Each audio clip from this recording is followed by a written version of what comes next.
Hello বন্ধুরা, দেখো চলে এসেছি। আজকে আমি বেগুন ভাজা করব। সবাই শীতের দিনে ছোট বড় সবাই জানে বেগুন ভাজা কীভাবে করতে হয়, কিন্তু দেখো এইভাবে করলে অল্প তেলে ভালোভাবে ভাজা হবে বেগুনটা পিস পিস করে কেটে নিয়েছি। দিয়ে স্বাদ মতো লবণ দিলাম, আর দিলাম একটু হলুদ, আর দিলাম অল্প লঙ্কার গুঁড়ি দিয়ে দেখো ভালো করে মেখে এখন 10-15 মিনিট আমি একে ঢাকা দিয়ে রেখে দেবো, যাতে বেগুনটা একটু নরম পাড়া হয়ে যাবে, নরম, আর অল্প তেলে সুন্দর ভাজা হবে খড়া খড়া করে। এবার দেখো বন্ধুরা, কড়াইয়ে তেল দিয়ে দিয়েছি, তেল গরম হয়ে গেছে। এবার একটা একটা করে বেগুনগুলো দিয়ে দেবো।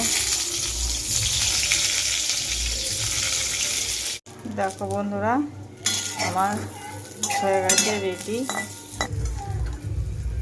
এই দেখো